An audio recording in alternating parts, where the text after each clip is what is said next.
pertimbangan saya kumpulkan adalah pertama untuk kita evaluasi kerja kita tahun lalu.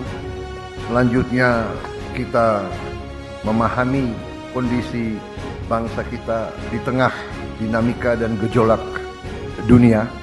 Dan selanjutnya kita melihat ke depan tahun ini langkah-langkah apa yang harus kita laksanakan, sasaran-sasaran apa yang harus kita capai. Buktikan dengan fakta, facts on the ground yang bisa diukur, bisa dipegang, bisa dilihat. Dengan demikian saya menyampaikan penghargaan kepada saudara-saudara sekalian.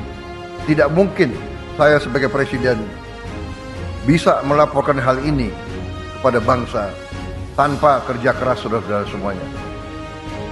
Yang paling aman, paling gampang, tidak berbuat apa-apa atau menunggu petunjuk.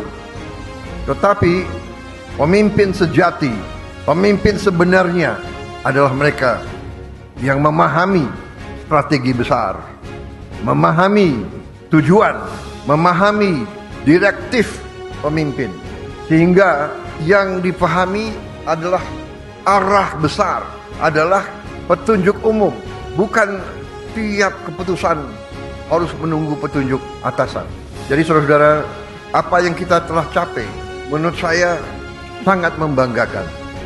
Bangsa Indonesia harus mandiri, bangsa Indonesia harus berdiri di atas kaki kita sendiri, dan di situ elemen utamanya adalah swasembada pangan.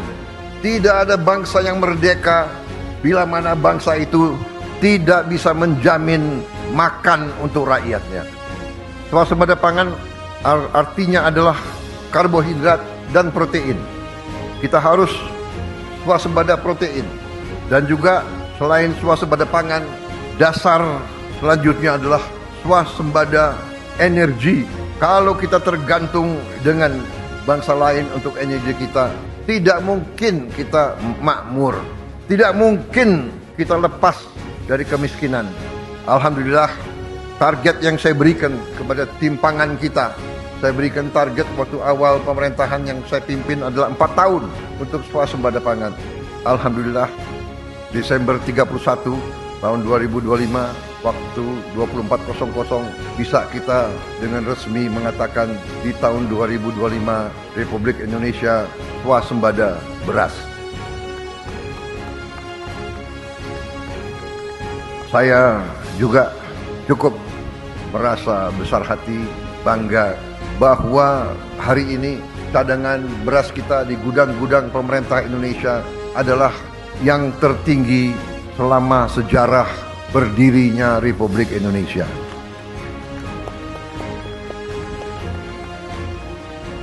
Pernah di pemerintahan Presiden Soeharto, kita di puncaknya pernah punya cadangan beras di gudang pemerintah 2 juta ton. Hari ini cadangan beras kita di gudang pemerintah lebih dari 3 juta ton. Tertinggi sepanjang sejarah Republik Indonesia. Puluhan juta anak-anak Indonesia berangkat sekolah tanpa makan pagi. Banyak juga makan mereka hanya nasi dengan daun-daun. Untuk itu, kita telah melihat contoh-contoh banyak negara. Dan kita canangkan makan bergizi ini, kita mulai pada tanggal 6 Januari 2025. Hari ini adalah 6 Januari 2026 dan kita sudah mencapai hari ini, dilaporkan kepada saya 55 juta penerima manfaat. 55 juta anak-anak Indonesia menerima makan tiap hari, dan termasuk ibu-ibu hamil. Saya ingat kata-kata pendahulu-pendahulu kita. Salah satu ucapan Bung Karno, "The hungry stomach cannot wait." Perut yang lapar tidak bisa tunggu. Kalau niat kita bersih, niat kita tidak mencuri uang rakyat, kita berbuat untuk kepentingan rakyat, kepentingan bangsa kita, keselamatan bangsa kita, kita tidak perlu ragu-ragu. Kita tidak perlu sedikit pun gentar. Kita pasti dimaki, kita pasti difitnah, karena banyak kekuatan tidak hanya di negara kita, banyak kekuatan memang berada di pihak yang senang di alam penuh korupsi, penuh penyelewengan, penuh penipuan. Mereka ingin kaya di atas penderitaan rakyat kecil.